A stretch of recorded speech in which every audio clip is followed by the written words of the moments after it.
What's up, everybody? Welcome back to Trucker Logic. My name's Rob, and today I'm going to make the first video of a series of videos in which I'll discuss why it is so extremely important that we stop this trans ideology in its tracks, and we do it right now. I think it's one of the most important issues of the day. It may not seem that way, but it is, and I'm going to explain why. I think that almost all of us in Western democracies, okay, democracies in air quotes, but Western democracies, noticed after COVID and are feeling that ever more today, that, you know, the governments in our countries are encroaching ever closer into our private lives.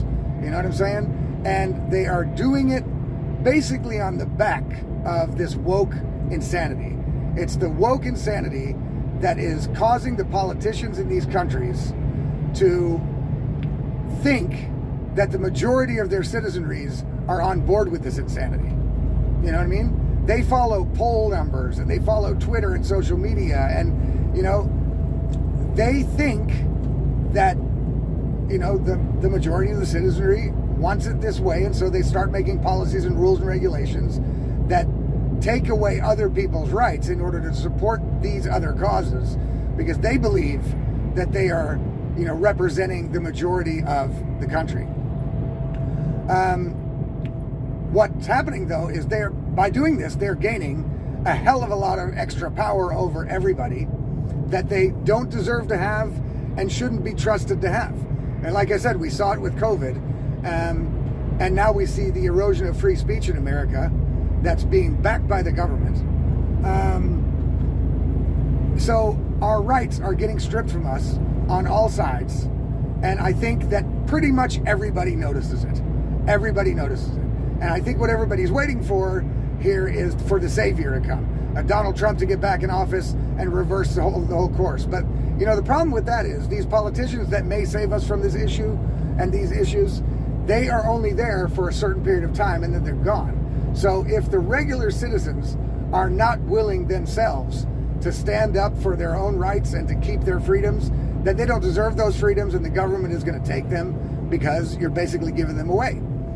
And I mean, if you don't want to be in a society or a country that looks more and more like North Korea or China, then, you know, you've got to do it now. You've got to start vocally standing up for your rights and freedoms. So voice your opinion, voice that you don't agree with certain things.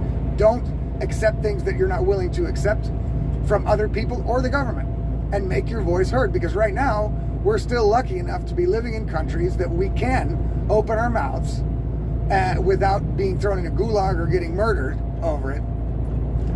And, you know, the people in North Korea, for example, they're just fucked. You know what I'm saying? They're fucked. They can't do anything. They got no weapons. You know, they've got the mass majority of the population is totally ideologically brainwashed. And in order for them to get out of their, you know, lifelong prison there, they're going to need a violent revolution of millions of people in order to stop that government. And that's not going to happen. The only other chance for them is if another government comes in to rescue them, and that's also not going to happen. So those people are screwed. And if we don't want to end up like those people, even though I know that some people are out there going to be like, oh, that's such a conspiracy, that's never going to happen in the West. Well, I'm telling you, I'm sure that the Jews in Nazi Germany also thought that would never happen, that they would get, you know, massively put on trains and executed once they got to their destination. They probably also thought, yeah, that's not going to happen. They're not going to go that far. And so they waited around like the frog in the boiling pot until it happened. And so I'm telling you, people, it doesn't take much courage to get online and make a video like I'm doing, or at least speak out the truth, fight for truth, and fight for your freedoms and rights in your own circle of influence. Don't be such a pussy. You know what I'm saying? If you're getting your rights violated, then do something about it.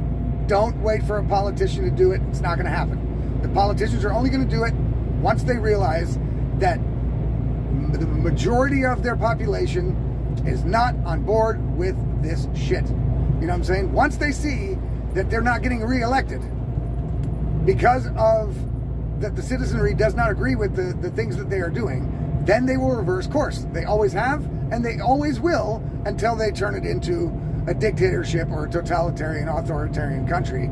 And that's when it's basically too late. So I'm telling you, if you don't want to get put in a position in your life that you are going to have to actually fight, like violently fight, to retain your rights and freedoms, and then don't want to end up living in some sort of totalitarian woke world like North Korea or China, then now is your time for you to open your mouths and just suck up the little repercussions you might get from that. You know what I'm saying? It doesn't matter if somebody calls you a fucking racist. If you know you're not a racist, don't worry about it. Those people aren't paying your rent. They don't care about you, and they're just trying to bully you or manipulate you or guilt trip you into taking on a certain stance publicly, while privately you are getting frustrated and don't agree with any of that shit. So that's where we're going to start here. And the trans shit is one of the big things that we have to look at, because that's the thing that we're going to have to just put a stop to right away. We have to stop looking at this from a point of compassion. It is, we all know that it's basically mathematically impossible that suddenly there's a 4,000% increase in trans youth, because the reason the other side uses on this is when they say, well, these people were in the closet all these years because they wouldn't have been accepted by society. That's bullshit.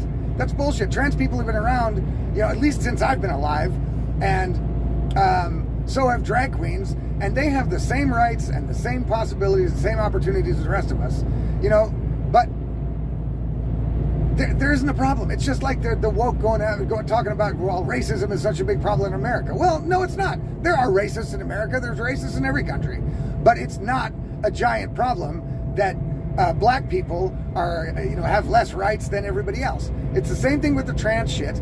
Trans adults have had the same rights as everybody else. There were no such thing as trans kids, and there aren't now. For the kids, for the teenagers, the trans thing is a fad. We all know it. It's the popular thing. They want to be different. They jump on the bandwagon. That's what teenagers always have done. When I was a kid, we had the emo kids. They dressed in black, painted their fingernails black, painted black circles around their eyes, acted depressed all the time, and they were part of a little clique and a little club. Some people joined them, other people joined the jocks, you know what I'm saying? And other people were just the class clowns and the idiots. So everybody had their cliques. The thing with the trans thing is no different than that. Everybody knows it. Everybody knows it.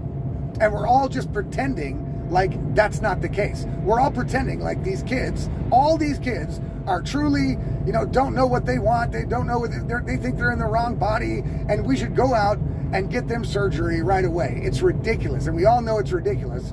And that's the thing. We have to break this cycle of taking part in everybody else's bullshit delusion. If you know something is true or not true, stay with that. Stay with your principles. Fight for those principles. Do something about it. You know what I mean? That's what we've got to do, because otherwise we're going to get steamrolled here. So that's why I started making these videos on my own. Even though I have no following, no nothing, I feel like I have got to speak out for what is true and what is right, because I don't want my rights taken away from me. I don't want to live in a woke ideological world, and I don't want to live in a world where a trans man can go to a women's prison or a trans man can encroach on women's sports. It's all ridiculous. And the people that are letting it happen, even though they don't agree with it, are fucking cowardly. And that's why I'm in the next couple videos, I'm gonna go over why or how regular people can start standing up and why they have to do it. So hey, it's not gonna. It really isn't that hard. It really isn't. You know what I mean? I think it's gonna be pretty easy. And I think once we start showing the people in power that the majority of the citizenry is not for this shit, that the government will reverse course and we will get our freedoms back. We just have to show them that we're willing to fucking stand up for them. Because the government would like complete and total control. Obviously, what better for them? So if we're just going to hand it to them, then we've lost. But if the government sees that that's going to be an uphill battle for them, as it has been for all the years previous, then they will not be so inclined to strip us of our rights and freedoms. And squashing this trans shit is just the beginning of that, and we need to do it, folks. So join me in the next video. I'll put the links in the description of the videos that are coming. Join me on Twitter at Woke Repellent, and join my YouTube channel, subscribe, and like the videos, and we'll see you on the next one.